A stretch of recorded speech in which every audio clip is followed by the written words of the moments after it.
paz, irmãos. Louvado seja o nome do Senhor pela minha e sua vida. Amém? Damos graças a Deus, especialmente pela vida desse abnegado servo do Senhor, pastor Enoque, que nos tem dado a oportunidade de assumirmos esse púlpito aqui, que é exclusivo. Então, quem prega aqui é porque ele deixou, é porque ele autorizou. Nem o conselho tem aqui o poder de escolher quem vai pregar, quem deva pregar. O pastor Enoque é que lidera este lugar aqui. Isso é a constituição da igreja, a liturgia do pastor da igreja. E eu louvo a Deus pela vida dele. Já falo, lavagem cerebral aí, né, pastor? Num sentido assim de brincadeira, irmãos, mas isso é obra do Espírito Santo. Porque realmente, irmãos, quando a gente tem Jesus, o desejo é de falar de Jesus, falar das coisas celestiais. Porque nós somos herdeiros celestes. E os herdeiros celestes falam de coisas concernentes ao reino. Ele não tem outro assunto, ele conversa outros assuntos, mas não é prioridade na vida dele. O que dá gosto falar é das coisas espirituais, que o Espírito confere as coisas espirituais com espirituais. Então, é uma alegria muito grande. E eu disse também que tive o privilégio, né? Não terei mais, pelo menos se for me concedido na glória, pegar uma daquelas naves lá que levou Elias e pedir lá para dar um passeio aí de 1000 anos-luz, daqueles que fazem 1000 anos-luz, de 0 a 100 segundos, para dar uma volta assim no universo com o presbítero Enéas. Mas aqui na terra eu tive o privilégio, eu e Irani, de irmos 2 vezes ao Espírito Santo, mais de 600 quilômetros aí viajando, mas fazia com que 600 quilômetros eram 60 quilômetros. E eu ainda viajei mais outras vezes, porque saí com ele para conferências aí. E então é muito bom, irmãos, quando a gente vive esse contexto de evangelho que está assim entranhado em nós, tá? Sabe, coisa que está dentro da gente, e a gente só tem prazer. Enquanto estamos aqui, vamos falar das coisas lá, não sei como será, como vamos falar, glorificar o Senhor para sempre, mas aqui a motivação é falar de Jesus, falar das coisas boas e da igreja que a gente vive, né? Enquanto aqui, trabalhando junto com os irmãos, a comunhão, isso é muito maravilhoso. E eu queria que os irmãos abrissem a palavra do Senhor em Tiago, capítulo 1. Eu disse capítulo 1 de qual livro, irmãos? Aleluia. Vamos ler então, capítulo 1 de Tiago, e nós vamos ler até o verso 12, porque nós estamos começando a série de pregações, transformando tribulações em triunfo. Nós vamos falar, e eu disse o seguinte, que nós estamos tendo hoje a oportunidade que eu vou colocar lenha no fogão, mas quem vai acender o fogo serão os irmãos que virão e vão preparar aquela comida deliciosa e você vai degustar assim maravilhosamente. Por enquanto eu estou só acendendo, só colocando a lenha no fogão, amém, irmãos? Mas muita coisa boa virá por aí, creio que Deus vai nos abençoar muito nessa carta aqui, que apesar de que irmãos no passado, teólogos que a considerou como uma epístola de palha, porque na realidade Tiago não entra no mérito teológico, profundamente.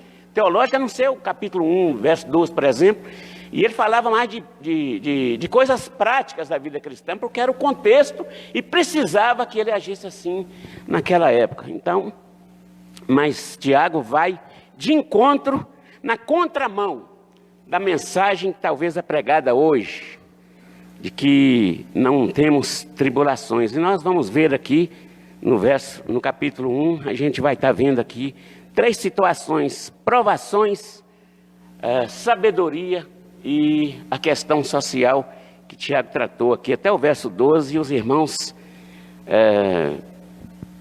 provavelmente irão falar de questões futuras aqui também dentro do livro. Vamos lá então, Tiago, servo de Deus e do Senhor Jesus Cristo, às 12 tribos que se encontram na dispersão, saudações. Meus irmãos, tende por motivo de toda alegria o passar por várias provações, sabendo que a provação da vossa fé, uma vez confirmada, produz perseverança. Ora, a perseverança deve ter ação completa, para que sejais perfeitos e íntegros, em nada deficientes.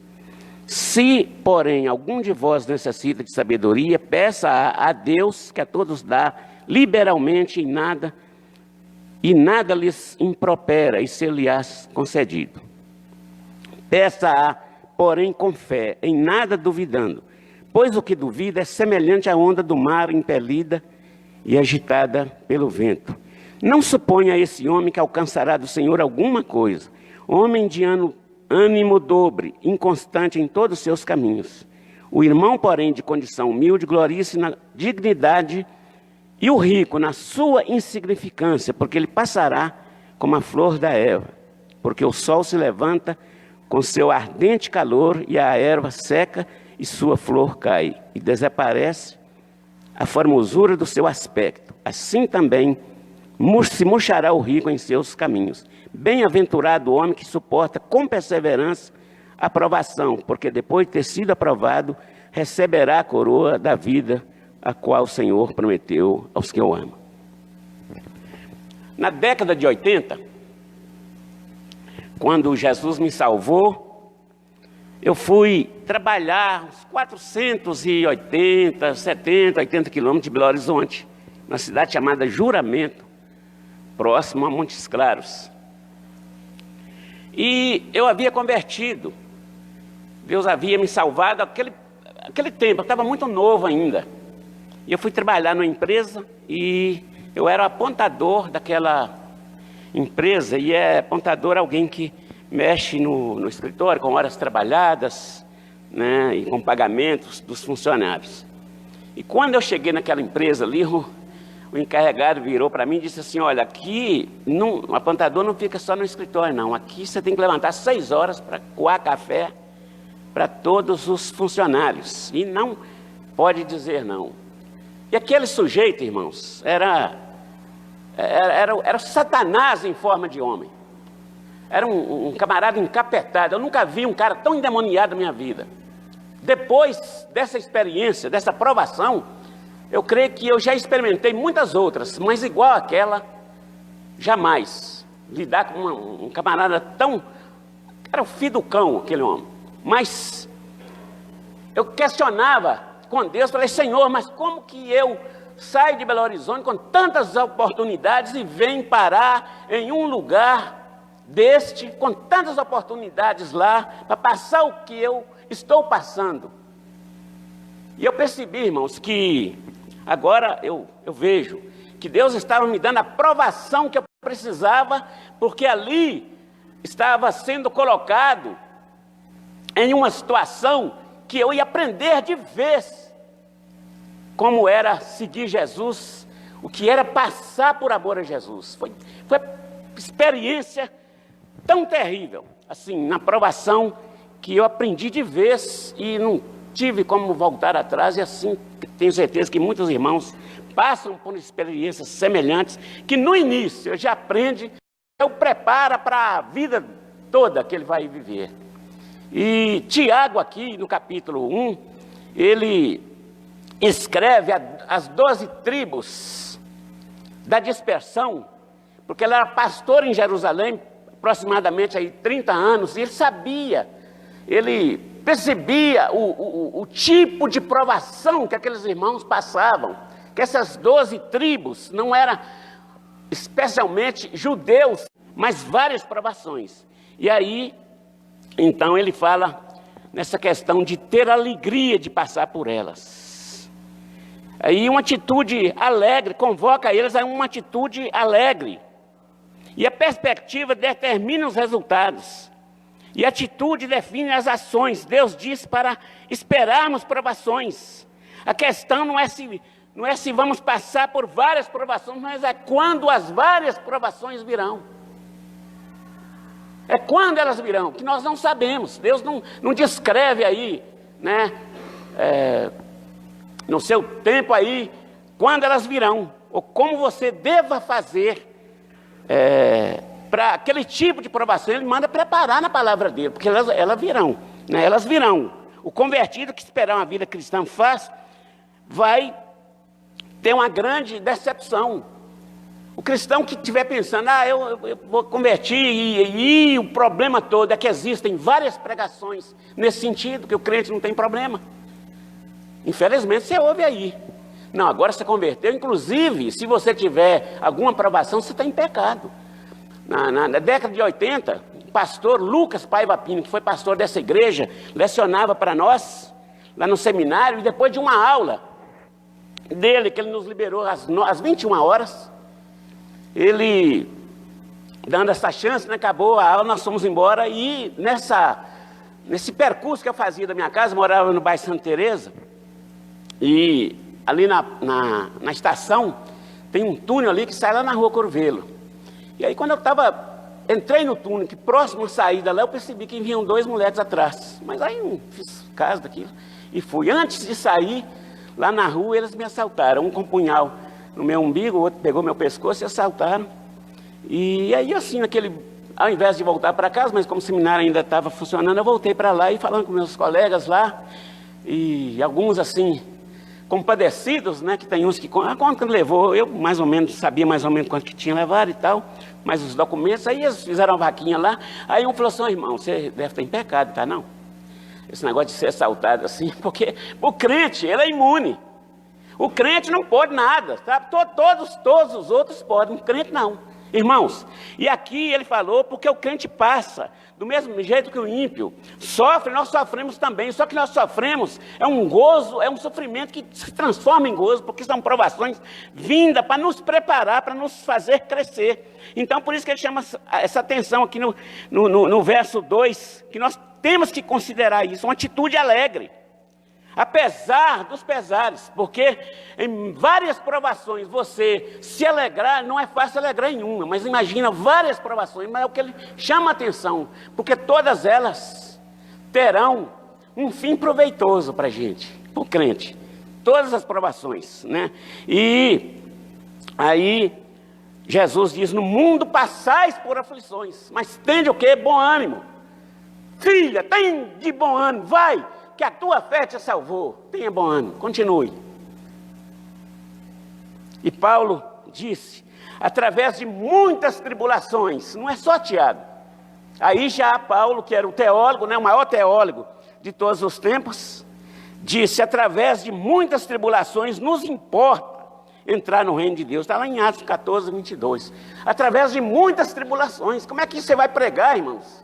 Por isso que Tiago bate de frente, na contramão, porque a pregação hoje é uma pregação assim, sabe, light, e que você agora tem Deus como uma caricatura, você tem Deus talvez como um garçom, que você coloca lá à sua disposição e sirva o alimento que você quiser, na hora que você quiser. Está sendo assim, eu determino, Deus, que você, então eu exijo, é assim, mas não é a pregação de Tiago, porque foi uma pregação de vida prática, de que passa mesmo por tribulação. E a gente sabe o que é passar por tribulação, e faz a gente crescer. Louvado seja o Senhor. Uma vez que somos povo disperso, e não povo incólume, que Deus escolheu, devemos sofrer tribulações. Não podemos esperar que tudo aconteça do modo que desejamos. Seria muito fácil, né? Se nós pudéssemos determinar que tipo de vida a gente vai ter na nossa caminhada, seria muito bom. Eu ia determinar muita coisa boa para mim, você não ia não? Com essa chance, com esse poder? Mas não é isso, né? E aí Pedro diz assim, amados, não estranheis o fogo ardente que surge no meio de vós, destinado a provar-vos, como se alguma coisa extraordinária vos estivesse acontecendo. 1 Pedro 4,2. Satanás luta contra nós. O mundo se opõe a nós, tornando a vida uma batalha. Você, querido, você tem oposição do inferno, você tem oposição do diabo, você tem oposição dos demônios, você tem oposição de todos os cristãos que estão na carne, mesmo sendo homens de Deus. Neemias enfrentou isso. Mesmo aquele que diz que é e não é, se opõe a você. Porque você agora está vivendo para Deus, está, sabe, sofrendo as tribulações com alegria. E ele não entende isso. E ele acha até que é um fingimento. E aí Pedro chama atenção, né? Não estranhar de maneira nenhuma esse fogo ardente que está surgindo. Você não pode estranhar, irmão.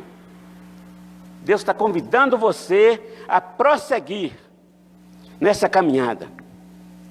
A expressão mais importante deste versículo é tende motivo. Nós temos um motivo sim para alegrar. Como pessoas que não seguem a Jesus também têm motivo.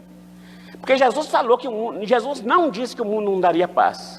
Eu nunca encontrei isso, Jesus repugnando, que o mundo não tem paz. Ele disse, a minha paz vos dou e não vou lá dou como o mundo a dar. O mundo da paz não é provisória. A nossa é a paz permanente. A nossa é permanente. Então, ele deu-nos a oportunidade, né, de vivermos aqui um momento especial na nossa vida, que tem que se tornar especial. E quando o apóstolo Paulo se converteu à fé cristã, ele reavaliou a sua vida e estabeleceu objetivos e prioridades. Quando a gente faz isso, a gente vai ver que o mundo não vale nada, irmãos. A não ser para nos transportar aí para a nossa vivência aqui, que nós precisamos de lidar nesse mundo, mas não com a perspectiva de que ele vai nos trazer benefícios, porque nós estamos debaixo da bênção de Deus e só Deus pode fazer isso. Paulo, e quando ele converteu, e nós sabemos quem era Paulo no mundo secular. Ele era o filho favorito dos santos seus, era a estrela brilhante dos fariseus, era um menino formado segundo a perspectiva desses grupos religiosos, que tinham expectativa em Paulo, tanto é que ele foi formado para perseguir a igreja de Cristo, e ele matou muitos cristãos. Ele tinha como uma glória fazer isso, era uma coroa para ele, mas quando ele se converteu, quando Jesus o alcançou, ele viu tudo aquilo como um refúgio por causa de Jesus, porque ele viu coisas que eram importantes para ele, né, na vida lá, se tornaram refúgio diante da experiência com Cristo. Quando enfrentamos as provações da vida, devemos avaliá-las à luz do que Deus está fazendo por nós. Isso explica porque o cristão consagrado pode ter alegria em meio a tribulações. Ele vive a função das coisas mais importantes. Até mesmo Jesus foi capaz de suportar a cruz em troca da alegria. Hoje pela manhã eu falava aqui, sabe, é bom, irmãos, ter experiência do passado para contar no presente e no futuro. E a nona igreja tem. E eu gosto muito de falar de coisas práticas. Falar do que a gente já passou, o que estamos passando, estamos caminhando. E eu falava pela manhã aqui do quanto vale a gente experimentar esse fogo ardente, essas provações, né, que vêm sobre nós e que nos torna assim mais do que vencedores, que a gente pode experimentar alegria depois disso. Eu falava de manhã, que nós aqui, você já imaginou alguém que é presbítero hoje à noite, que toma um cafezinho ali, e aí o irmão despede dele e fala, ô presbítero, até domingo que vem, presbítero, ô irmão amado, ô presbítero Enoque, até então, né? Boa noite, presbítero Enoque. Ô presbítero Geraldo, presbítero Enéas, né? E aí, durante a semana, por causa de uma atitude, de algo, de uma situação que o conselho resolveu na igreja, reúne-se o concílio. Aí o concílio, depois de lá quase 5 horas da manhã, uma noite toda de reunião, o concílio decide dizer para nós, conselho da nona igreja, que nós não éramos mais presbíteros. Tinha dissolvido o conselho. Eu era vice-presidente do conselho e talvez a reação achava que era outra. Mas Deus é misericordioso. E eu levantei a minha mão e disse, nós recebemos em nome do Senhor Jesus para influenciar os irmãos e ninguém falar nada. Porque a briga é com Deus, não é conosco. E aí, queridos, sabe quando você... Aí a nona igreja madura, que tem irmãos maduros aqui, que passaram por isso. Já pensou? O irmão encontra com um irmão aí, o irmão é de qual igreja? Ah, eu sou da nona igreja presbiteriana. Ah, é, irmão? Ó, paz do Senhor, irmão. Você fala paz? Tu fala, irmão, não tem problema não. Pois é. E qual que é o pastor da sua igreja? Irmão, não tem pastor não, irmão. Não? Não? Então vocês têm presbítero? Não, irmão, não tem presbítero também não. Ué, mas você não tem pastor, não tem presbítero. Então vocês são batisterianos, né? Uma mistura aí de batista com presbiteriano, que tem diácono e tem vice-moderador. Não, irmão, não é isso não. Sabe? Aí o irmão não saber responder. A sua esposa em casa olha para você e fala assim: agora o que é que você é? Bom, até agora eu sei que você é meu marido, minha esposa. Eu sou seu marido. Até então, né? Nós somos, louvado seja Deus. Mas o irmão olhar chega aqui e agora, ô Carlos, boa noite, Carlos. Porque o irmão não sabia. Eu já vi presbítero em disponibilidade. Eu já vi presbítero, mas presbítero dissolvido, não tem isso aí. Nós estávamos vivendo um contexto aí meio que estranho, meio que atípico. E aí eu olhava, muitas reuniões com o pastor Enoque, de oração e tudo, a gente entrava no carro, e aí a gente entre nós reunia, conversava e pedia a Deus, para Deus ter misericórdia, né? E aí o Enoque, Enoque, irmão é irmão, mas não podia mais usar o termo presbítero, que o negócio estava meio que licenciado aí, meio que em licença, né? E aí, queridos, o que nós glorificamos a Deus é porque uma igreja madura que caminhou. Hoje eu sou o único, eu posso dizer, eu sou tão melhor que Elias, que hoje eu posso dizer que eu sou o único presbítero nessa igreja que tem experiência de ter sido dissolvido. Porque 2 foram promovidos para a glória, presbítero Geraldo Teodoro, Enéas Cabral, e 2 promovidos a pastor, que é o pastor Enoque e o pastor Paulo Flávio. E 2 saíram da igreja. Então estou sozinho, só eu. Posso dizer, estou melhor que Elias, não tem jeito de responder. Não, é muitos outros presbíteros aí e tal. Hoje nós temos sim um corpo de presbíteros, mas que não tiveram a mesma experiência, mas que estão aí para nos abençoar também. Mas louvado seja Deus, que o fogo ardente provou. E hoje, irmãos, como é maravilhoso a gente ter paciência no Senhor, de passar por esse fogo e sair mais do que vencedores lá na frente. Então as tribulações trabalham em nosso favor. Ela trabalha em favor do cristão e não contra ele.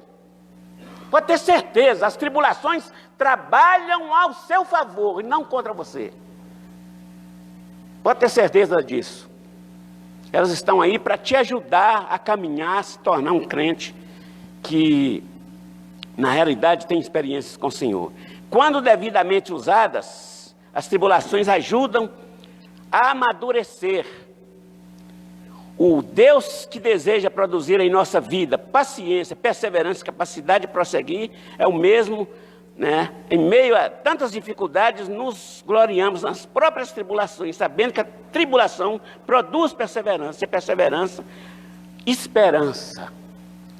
E a gente tinha uma esperança. Hoje nós vemos o resultado. Hoje um daqueles presbíteros que foi presidente do nosso concílio vários anos, o outro é parte da secretaria executiva do nosso presbitério. Não valeu a pena? Será que aquele tempo, se nós saíssemos, vamos arrumar um outro concílio, vamos sair e vamos deixar, nós ficaríamos no meio do caminho, pastor Enoque poderia não ser o pastor, que hoje ele é o pastor dessa igreja.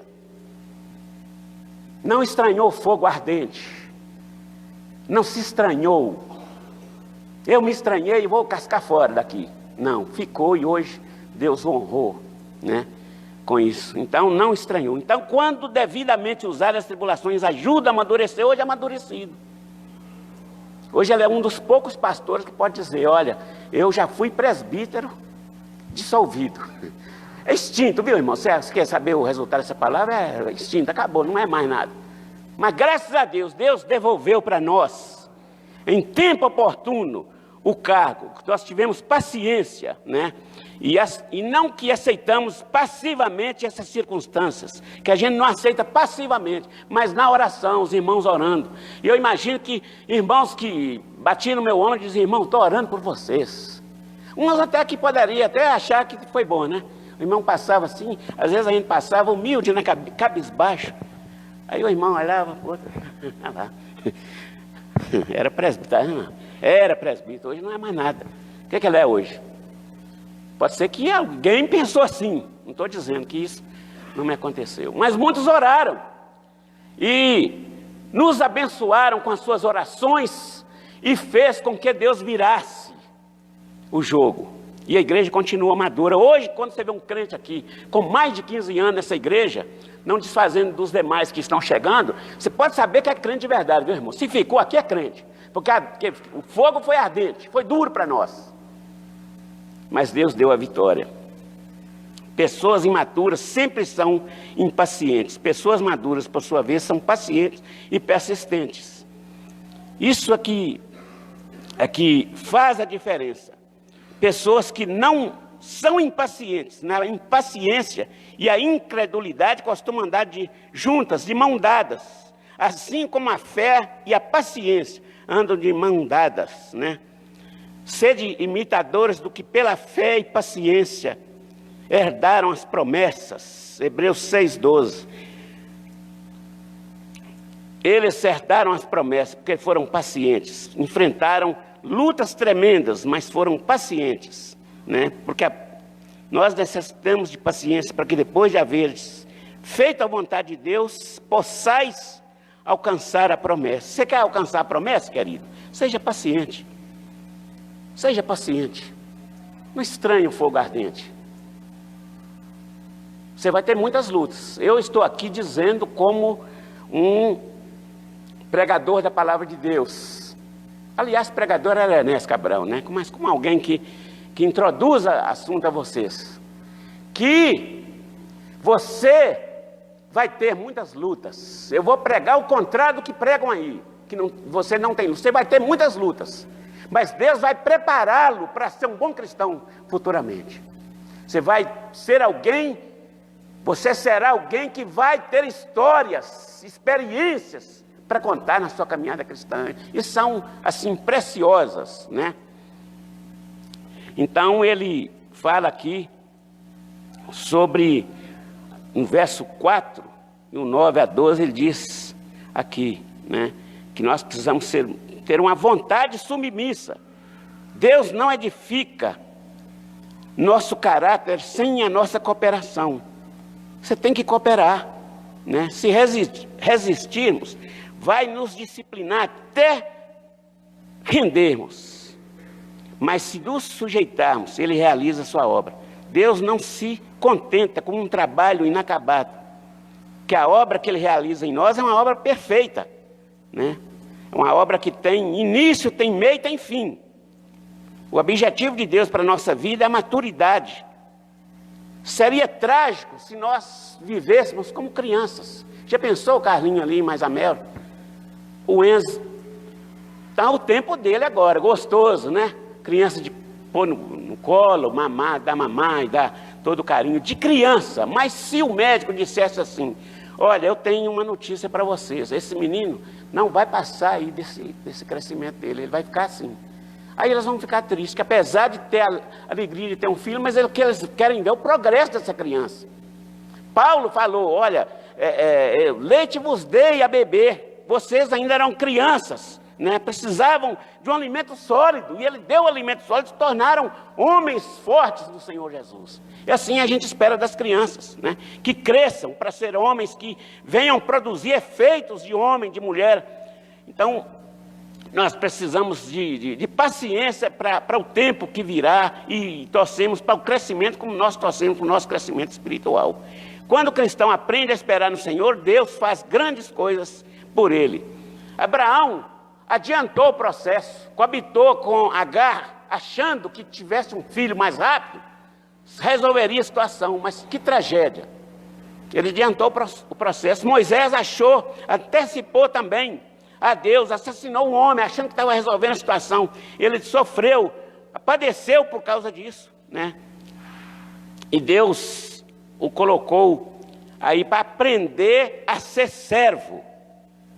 Ele teve que passar aí 40 anos cuidando de ovelhas a fim de aprender a ser paciente. E a Bíblia diz que foi o homem mais manso da terra, um criminoso, um assassino.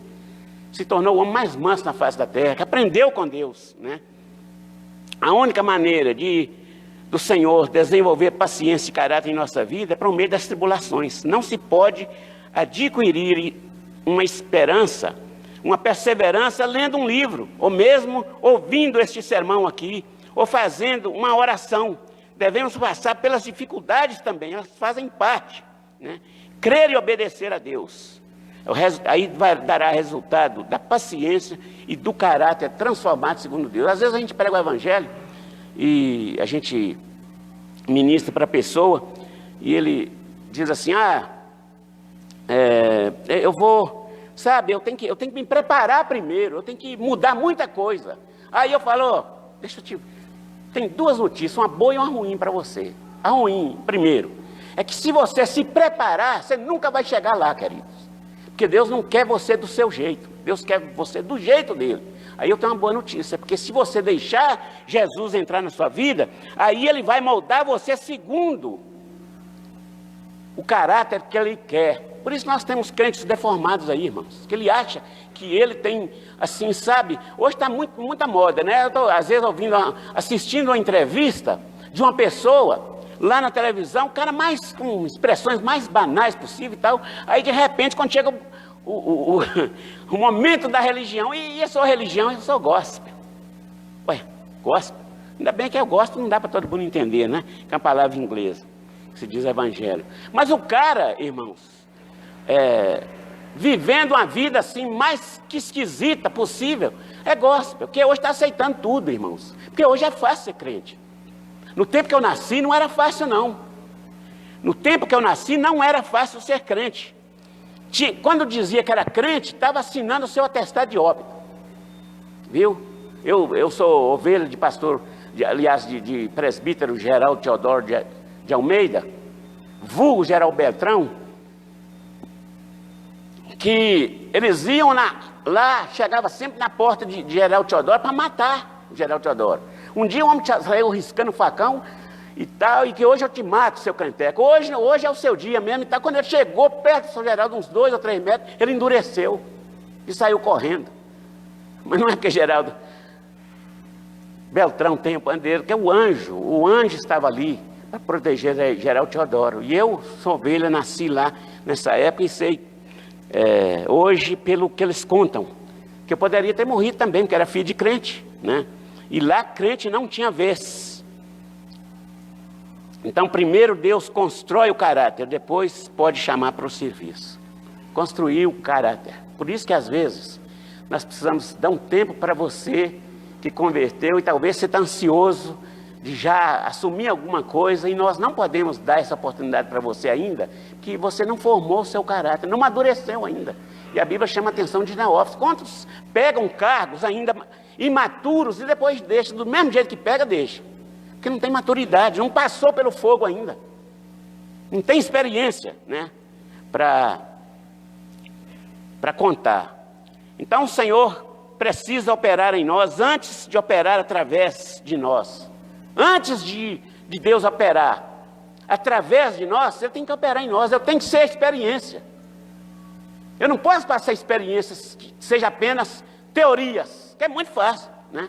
Você chegar aqui e assumir esse púlpito, seria muito fácil se o pastor Enoque chegasse aqui, aquele menininho assim, sabe, que no instantinho casou, rapazinho, boizinho, né, e tal, e visse alguém pregar aqui, e de repente ele falou, aquele negócio é bacana, viu? O cara é projetado mesmo, assim, até tem a atenção de todo mundo, então eu vou ser pastor. E fosse para lá, irmãos, sem experiência. Hoje ele tem experiência, ele tem provas duras que foram vivenciadas aqui dentro. E ele sabe lidar com elas hoje porque foi formado nele um caráter, né, de cristão autêntico, que passou essas lutas. E assim também aconteceu com Abraão. Abraão, antes de Deus lhe dar o filho prometido, Deus trabalhou na sua vida, durante 25 anos, trabalhando, formando o seu caráter para eles, então depois ter um filho, o filho da promessa. Trabalhou também na vida de Moisés. Moisés não foi governador do Egito, simplesmente que alguém votou nele, um rapaz judeu aqui, bacana e tal. Não, ele foi preso, ficou preso lá, foi para a prisão. Um servo de Deus fiel, tão fiel que ele foi para a prisão, porque ele rejeitou a ter relação sexual com a rainha de Faraó, que quis pegar assim nele lá de qualquer jeito, saiu com as roupas nas mãos, e ele foi acusado de tentar agredir aquela mulher, e foi para a prisão, sofreu duras penas na prisão, sofreu, mas depois Deus lhe deu o privilégio de ser o quê? Governador do Egito. Passou pela prova, né, para chegar lá. Jonas é um exemplo dessa verdade. Deus ordenou-lhe que pregasse aos gentios em Nínive, mas ele recusou. E eu digo sempre que quando você tem de Deus uma ordem para executar alguma coisa, é você quem vai. Jonas não teve jeito. Deus podia ter levantado muitos outros, mas a missão era de Jonas.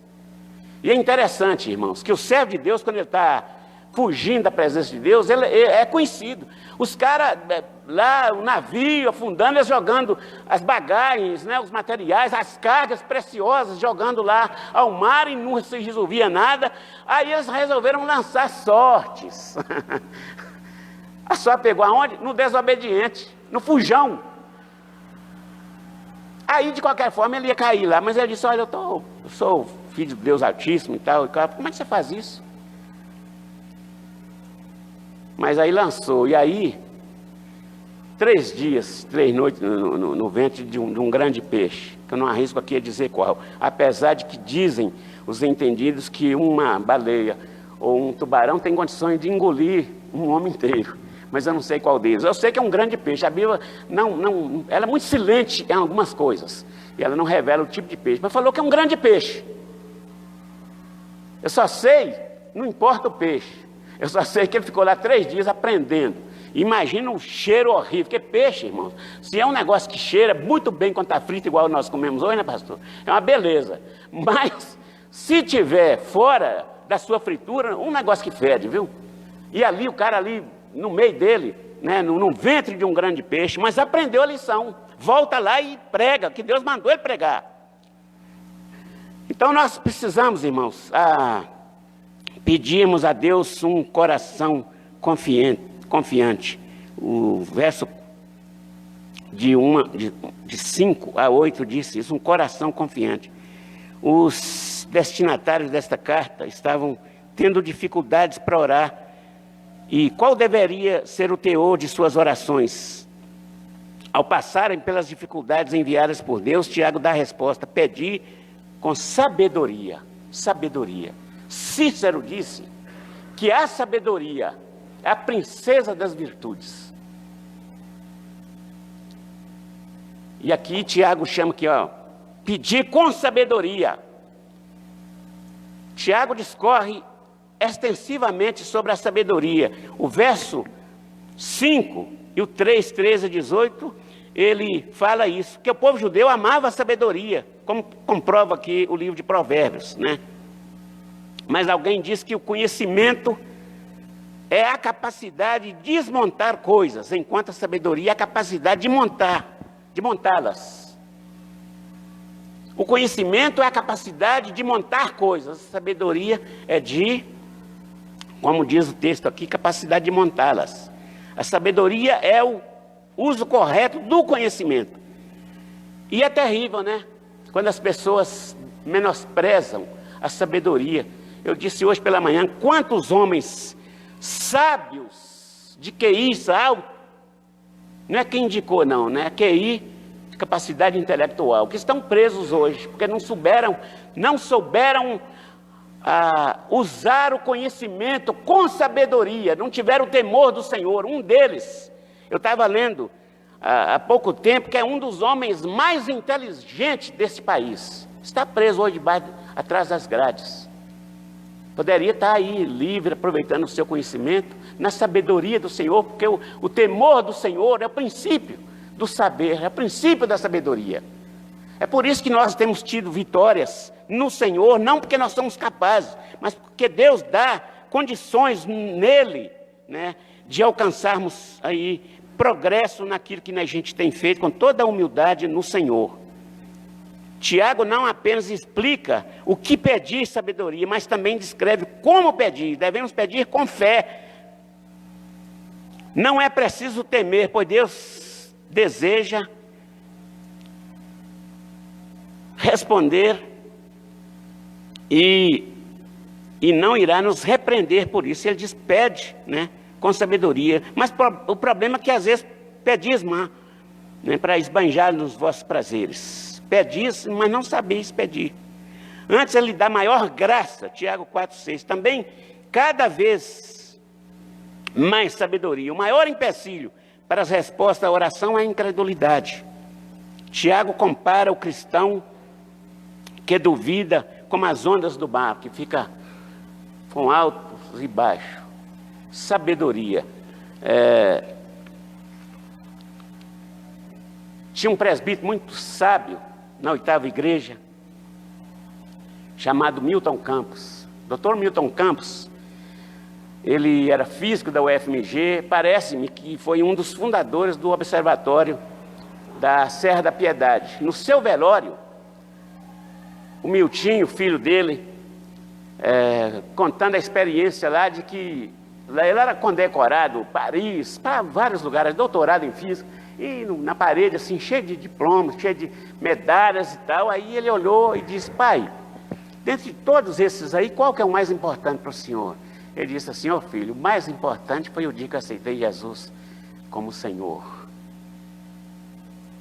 E resposta sabe, que hoje, possivelmente, estão lá na parede, se a família conservou, né? Se a família os conservou, estão lá nas paredes. E hoje ele já não faz mais parte aqui, mas pode estar morando com o Senhor na glória, vivenciando essa experiência de ter o Senhor como Salvador da sua vida, né? O maior prêmio, meu filho, foi quando eu aceitei Jesus como meu Salvador. E é o que Paulo diz, considerei tudo fuga por causa de Jesus Cristo. Foi a dúvida que fez Pedro afundar nas ondas, quando ele caminhava em direção a Jesus. As dúvidas vão fazer você tropeçar. Você tem que confiar, olhando para aquele que é autor e consumador da nossa fé, olhando para frente, para Jesus. Pedro deixou de mirar em Jesus, aí ele afundou. E quando nós deixamos de olhar para Jesus, nós nos afundamos também. Que a caminhada é dura e precisa olhar para Jesus, vigiar todo o tempo. E ele mesmo disse, orando todo o tempo. Nós precisamos orar e vigiar, porque o adversário anda ao derredor, buscando a quem possa tragar. Como um leão, rugindo aqui, né? Como um leão. Não é o leão da tribo de Judá, mas ele ruge como um leão, buscando a quem possa tragar. E nós precisamos então, irmãos, de nos envolvermos com o Senhor. A perspectiva determina os resultados. Bem-aventurança é um grande estímulo, pois promete uma coroa para os que suportarem as tribulações com paciência. Primeiro a cruz, depois a coroa. A cruz. E eu vejo hoje a nona igreja vê essa experiência dura que nós passamos, mas fomos coroados hoje com um pastor que é pastor da nossa igreja, um que tem pastoreio uma filha da nossa igreja. Depois disso, dessas provações, nós organizamos igrejas que hoje fazem parte desse concílio, que hoje nós temos irmãos que fazem parte da direção do concílio, da qual nós submissamente nós aceitamos com toda humildade no Senhor. Deus nos abençoou, não criou inimizade, louvado seja Deus. Nosso pastor hoje é um pastor aclamado, é um pastor bem-quisto no meio dos outros. Para quê? Briga, né? Tínhamos motivo às vezes de brigar, poderíamos criar. Não, irmãos, se alguém estiver te oprimindo, fique calado, espera Deus brigar por você. A sua briga é Deus que briga por você, é Deus que luta por você. As provações que você está enfrentando, Deus vai te dar vitória para superá-las, vai formar em você um crente que pode contar experiência. Um crente que pode compartilhar com os outros e ajudar outros. Mas crente tem lutas. Eu disse hoje pela manhã. Em 1985, estudávamos juntos. Eu e o Wellington Ramos de Souza. O Wellington era casado, aliás, a irmã do Wellington, a Fátima, era casada com Zezinho Figueiredo, que era um jogador do Cruzeiro. E o Zezinho ficou 6 meses doente. Mas quando ele voltou, o primeiro dia, ele voltou para treinar, treinou pela manhã, e quando foi treinar à noite, à tarde, aliás, ele sofreu um mal súbito. Aí, o Hérito recebeu o recado daquele tempo, irmãos. A comunicação não é igual você chega no Zap agora e já... Ô, Débora, pode passar aqui, que eu já estou aqui. Né, Afonso? Ô, Débora, pode... Ô, Afonso, pode vir. Não, não é assim, não. Quando a minha mãe morreu, eu fiquei sabendo depois de 10 dias. Ela morreu lá em Brasília. Depois de 10 dias é que eu fiquei sabendo que minha mãe morreu. Que um tio com muita dificuldade me encontrou. Eu nem sei como ele me encontrou, foi Deus, né? Então a comunicação era assim. Aí o Hélio ficou sabendo às 21 horas. Ele viajou para São Paulo, porque o Zezinho Figueiredo tinha ido para jogar no Bragantino. Tinha saído do Cruzeiro e foi para o Bragantino. E aí faleceu lá. Aí o Hélio saiu para ir lá para o enterro do Zezinho Figueiredo. Irmãos, eu nunca vi um negócio daquele. Eu visitei os corpos no cemitério do Bonfim, mas na vinda de lá para cá, o Hélio bateu o carro violentamente. O João Leite, era goleiro do Atlético, emprestou o carro para ele na época. E eu creio que o João Leite, esse que tinha emprestado o carro, ele bateu violentamente, morreram. Ele, um irmão de 12 anos, um tio. A Fátima estava grávida de 4 meses. O menino, ela foi para o hospital, não morreu, depois a criança morreu. A coincidência, uma coisa mais estranha que eu já vi na minha vida. O carro que bateu de frente com o do Hérito, eles estavam vindo de um velório também. O Hérito de um velório, do Zezinho Figueiredo, e eles estavam vindo também de um velório, bateram de frente, mas morto. A morte estava enraivada. Eu posso dizer assim, viu? Os linguistas me perdoam. Estava furiosa para levar a gente. Tinha levado o Zezinho, a Fátima perdeu o Zezinho, seu marido, aí perde mais 2 irmãos, aliás, 2 irmãos e um tio.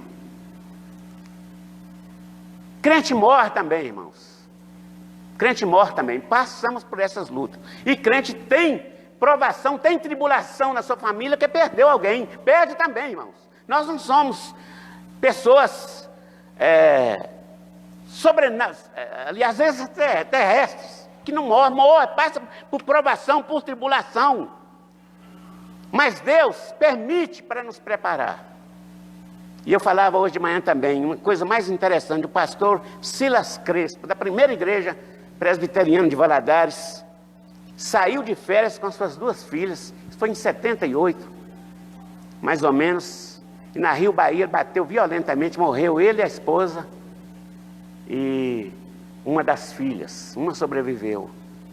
E aí você fala, mas irmãos, se você contar hoje isso, falar isso para alguns pregadores hoje da igreja pós-moderna, eles vão dizer, irmão, deve ser pecado, entendeu? Não deu dízimo, não pagou dízimo direito, não sei o que lá mais e tal, e não sabe o que é fogo ardente.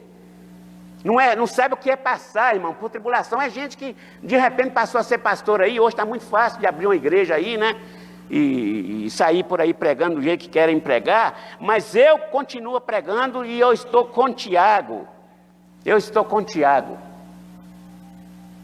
Que você passa sim por provações, para você ser um bom crente. A 9ª igreja hoje pode dizer que foi coroada. Enfrentamos juntos, pastor Enoque, mas hoje é pastor dessa igreja. E temos outro que fez parte também do fogo ardente, mas é pastor de uma das filhas da nossa igreja. Nós temos história para contar, irmãos. Então você que está chegando agora, olha, vê esses crentes velhos aí, chega, pode encostar, porque é crente de verdade. Quem ficou aqui é crente de verdade, porque realmente foi dura a nossa situação. Passamos um pedaço, mas unidos venceremos. Nós ficamos unidos aqui, os presbíteros orando daquele jeito e tal, até o concílio entender que a situação não era aquela, voltou. E eu imagino que experiência para presbítero Ernesto Cabral de Figueiredo, irmãos, Geraldo Teodoro de Almeida, chegar lá, o senhor Geraldo chegar para a dona Figênia e falar: Figênia, não sou mais presbítero não. O que, Geraldo? Não sou mais, eu era, minha filha, agora não sou mais. Ernesto Cabral chegar para a dona Elaine e dizer: Elaine, hoje eu não sou mais presbítero. O quê? Não sou mais, velho. Já não sou mais não. Mas como assim? Não sou. Mas voltou a ser. E morreu com graça diante de Deus. Amigos, né? Louvado seja Deus, né, pastor? Nenhuma raiz de amargura, nenhuma inimizade entre nós. Passamos o fogo junto. O crente passa junto, irmãos, para contar a história junto, para celebrar isso. E o verso 12, para finalizar aqui, aí o Tiago disse assim: olha, bem-aventurado, feliz o homem que suporta com perseverança a aprovação, porque depois de ter sido aprovado, receberá a coroa da vida que o Senhor prometeu aos que o amam. A coroa da vida, a coroação da vida. É aquilo que nós estamos esperando. O melhor está por vir ainda. Mas não é salvação não, viu? Estão pregando por aí que o melhor está por vir. É tipo assim, que você não recebeu o melhor. Nós já recebemos o melhor. O melhor que estava por vir para nós é a salvação. Agora, para o melhor que está para vir neste processo salvífico que nós já estamos vivenciando, é a coroa da vida, aonde você será coroado, celebrará todo esse tempo aqui de caminhada cristã, e nós vamos tomar posse do nosso corpo incorruptível. Não vai ter mais aflições, não haverá mais lutas. Você estará para sempre com o Senhor, vivenciando as glórias do reino. Muitas glórias são conquistadas aqui, como eu disse aqui, dos irmãos que já, estão vivendo também a glória do agora, do momento. Mas o momento que o Tiago fala aqui, receberá a coroa da vida. Isso é o maior prêmio que é dado ao cristão. É o melhor prêmio que está por vir ainda para nós, pastor. Porque nós já recebemos o melhor aqui na terra, que é a salvação. Mas o melhor para vir nesta salvação é a coroa da vida. Que Jesus está esperando o tempo de nos levar como igreja e nós tomarmos posse. Então, irmão, persevera. Se tem luta, se está difícil lutar sozinho, eu lutava sozinho lá onde eu falei aqui no princípio, porque não tinha crente. A única mensagem que eu via lá do Evangelho era do pastor Mário de Oliveira, naquele programa dele de 6 horas da tarde, que ele chegava, gostava, a gente chegava, e com aquela pregação, e eu lá sozinho, não tinha rádio, não tinha televisão esse tempo lá, era apenas um rádio. Mas o que me consolava era a pregação dele, 6 horas, que até as rádios não liberavam, programas, elas não liberavam programas. Então o crente passou muita luta. Hoje nós estamos celebrando um momento assim áureo da história cristã. Nós estamos vivendo um tempo bom, vamos aproveitar esse tempo. Eu disse pela manhã, eu estava lendo um artigo do reverendo Lugero. O hospital evangélico foi construído para atender protestante, viu? Que nem era crente, chamado de crente, protestante. Porque a Santa Casa de Misericórdia não aceitava crente. Protestante não entrava lá. Hoje você, como protestante, pode entrar lá, ficar num leito e pregar para o indivíduo que está do seu lado lá, que nem Jesus tem. Hoje você pode fazer isso. Mas naquela época o hospital evangélico foi construído para atender os protestantes, porque não podia ir internar onde? A Santa Casa não aceitava crente. Que ela era do movimento aí católico. Hoje não, hoje está, graças a Deus, tem uma parceria boa, e louvado seja Deus. Mas precisa ser perseverante. Quantos que não puderam se internar lá, hoje podem, que já vivenciaram isso como jovens aqui nessa cidade. Hoje Deus está nos abençoando, nos dando também coroas maravilhosas aqui na terra, mas a coroa final é a coroa da vida, é o galardão que Deus tem preparado para cada um de nós. Que Deus abençoe a sua vida e faça de você um crente que viva o Evangelho do Senhor Jesus Cristo. Amém, queridos? Deus abençoe.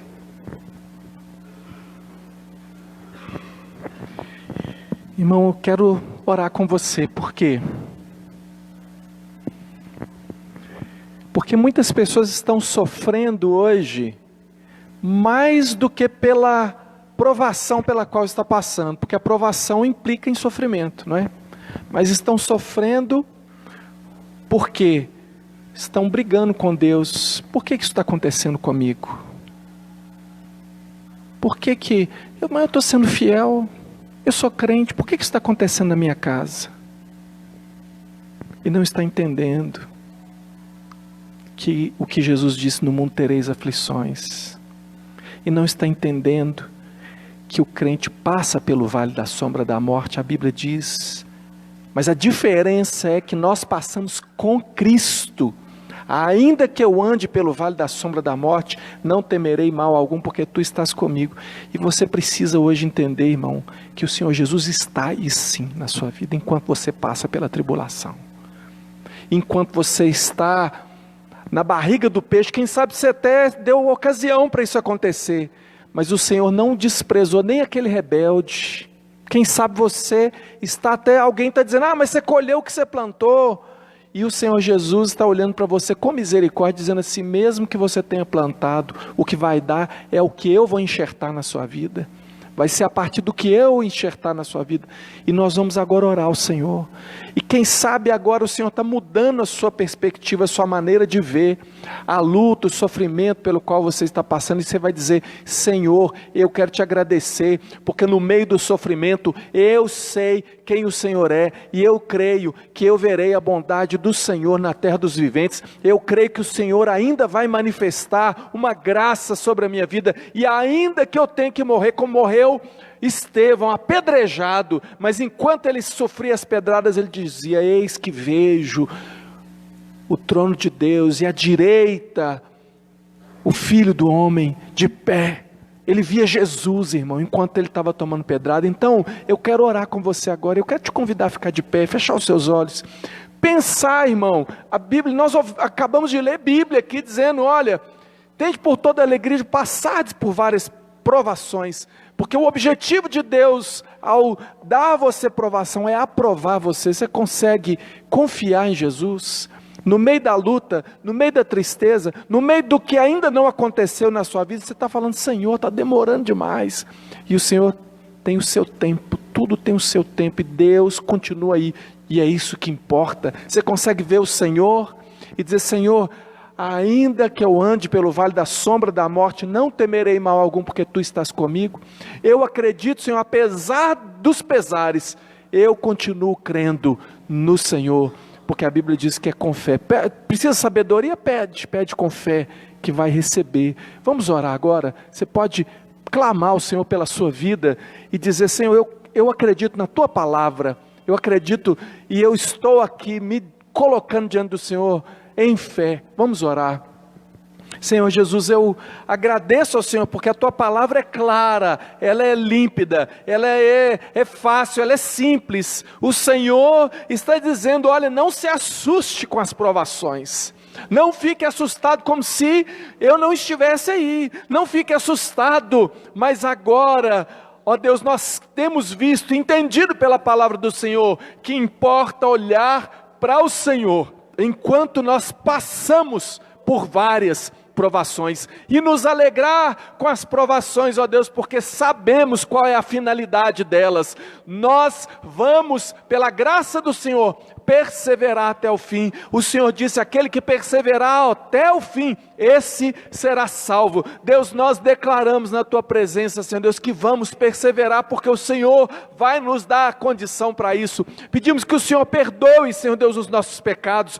Quando, Senhor Deus, no meio das tribulações, nós andamos reclamando e dizendo, Deus demora demais, eu nem sei se eu vou continuar a ser crente, porque parece que não está funcionando. Senhor, o Senhor não é um aparelho para funcionar ou não funcionar, tu és Deus, o Senhor faz aquilo que está no conselho da tua vontade, ó Deus, e nós conhecemos que tu és amor, e o Senhor tem nos amado, o Senhor nos ama, o Senhor entregou seu Filho, ainda que o Senhor não fizesse absolutamente mais nada por nós, ó Deus, o máximo já foi feito, que é Jesus Cristo pagando pelos nossos pecados, mas nós conhecemos a bondade do Senhor Jesus, e nós temos esperança, e nós nós vamos passar, não ficar, nós vamos passar pela tribulação, e nós vamos sair lá na frente, onde o Senhor deseja que nós cheguemos, ó Deus, nós vamos chegar no teu alvo. Obrigado porque o Senhor tem planos para a nossa vida, e nós declaramos que confiamos no Senhor,